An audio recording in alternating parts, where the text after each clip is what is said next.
There was a point in the Pac-12 season, very early on, you guys were 2-4 in conference play, I think, hovering right around 500. Then you go down to Tempe, up 5 with a minute to play. You lose that game. Do you look back on that game as being a turning point? Yeah, in my opinion, that was the one that really, I don't know, sent us to another level for the remainder of conference. I think we won 11 straight after that. You know, and that game was like the last one. We were close. We actually played a great game. It was a heartbreaking loss, but it was kind of the final straw that just made the team mad, I thought. You know, and they just had a different focus from then on. Like, you know, we're this close, enough of this losing. You know, let's find a way to come out on top every night. You make it to the NCAA tournament, first time since 1996, almost 20 years. And a lot of teams, especially your position with the youth you guys have, so many underclassmen, young players, you would expect maybe a team like that to go in wide-eyed, just happy to be there. That wasn't really the case for this team. But beating Middle Tennessee State and actually advancing in a game, that had to be just a monumental step for this group to not just get to the tournament, but win a game. No question. And I thought, you know, going into that, it didn't surprise me that would, you know, you never know as a coach, you know, a young team being here for the first time, exactly how they're going to respond, but it was on par with what they'd done to that point. You know, nothing had really fazed them. They played big in big moments, you know, and that was certainly a big moment, you know, and a historical moment for our program. And so the fact that they came out and took care of business, got over the early nerves pretty quickly in the Middle Tennessee game, you know, was a great sign and obviously a big win for us. Playing South Carolina, the #1 seed in your region of the tournament, it was a tough game. It was hard to get any flow based on the number of whistles. But you lose to them by 9, despite Sydney, your leading scorer, not scoring until 1:30 left in the game, and Ruth, your best post presence, fouling out with 13 minutes left to go, and you still only lose by 9. What did you learn about your team in a loss like that? Yeah, it was, well, great things. You know, this team just proved resilient. They weren't going to quit. You know, we had a chance to quit in that game. You know, it got discouraging second half. We were in so much foul trouble. I think we were down 14, something like that, with about 12 minutes to go. You know, I looked up and I said, well, this thing could go one of two ways right now. It could get away from us or we could fight.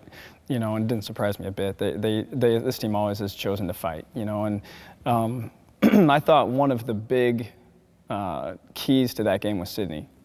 Despite the fact that she was having just obviously an off night shooting the ball, kept her poise, just kept playing and kept being our floor leader, you know, and everybody else jumped on the bandwagon with her. You know, we got great performances from Jamie, which was key coming back from her injury, you know, and then Gabby played big off the bench as well. And so an encouraging night for us again, you know, tough loss, but lots of great signs for the future. Incredibly young, 9 underclassmen on this team, only 1 senior. Before we talk about the future of this team, the 1 senior, Alyssa Martin, she was one of the originals for this team for you when you came in here.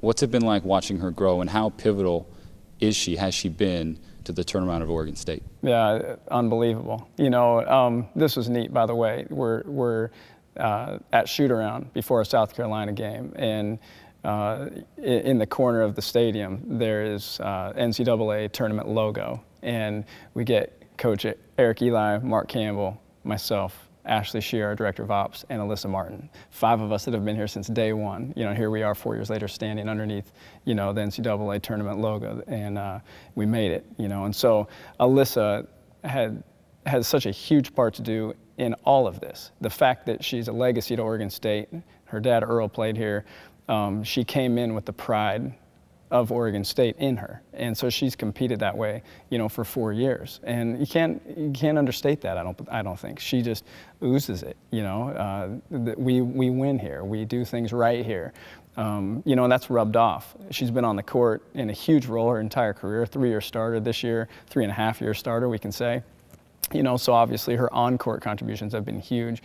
But this is a leader off the court as well, an example, you know, to everyone. And so she set the tone for this group this year. You know, we had freshmen come in and they act like they own the place. Well, that's because the leader's allowing that to happen, you know, and accepting them and welcoming them.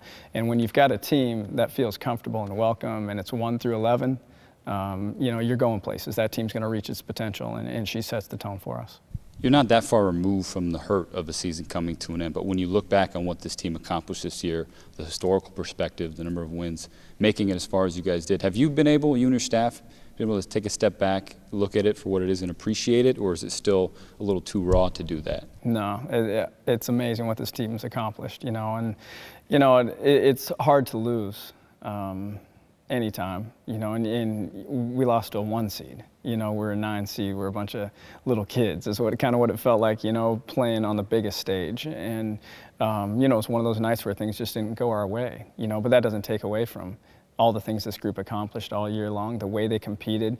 You know, you can't get too caught up in the W or the L. You know, our job is to coach behavior and get a team to perform at its peak or at least near it, you know, and hopefully reach our potential. I'm so proud of this team because I think they did that, you know, and so, and now it's time to refresh, catch our breath, and get after it again.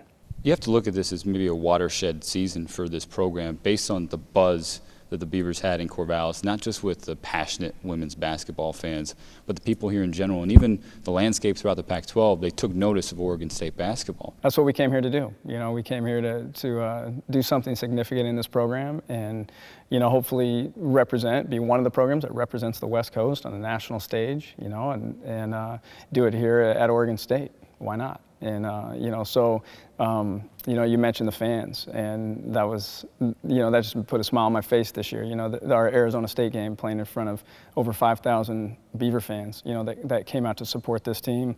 You know, that's why I came here. You know, because I knew this place would support us if we had a product that was worthy of it. You know, and certainly we built from the ground up. You know, and in year 4 here, I feel like we got there. I was very proud of the way this team competed, and it was an inspiring group to watch, you know, and so, yeah, it's been exciting, and I think that's hopefully the standard from here on. When you came in here, what you had to do was change the culture, build the brand. Now, going to head into your 5th season, what is the culture and the brand that you feel that you're well on your way to building here? Well, I mean, my goal is just a group that inspires people, you know, and I know that's the byproduct of everything else, you know, so that's why I say that. What that means is a team that competes like crazy, you know, a team that plays in a classy way, you know, that if you have a daughter, you want your daughter to come watch this team. You know, these are role models. You want to be like this someday. And a team that is worthy of the general sports fan, not just a women's basketball fan, but if you like sports, you love to watch the way this team competes, you know, and so that's what I pride myself on as a coach. And if we're doing things correctly, that happens, you know, so I think we're on our way. This group understands what that takes.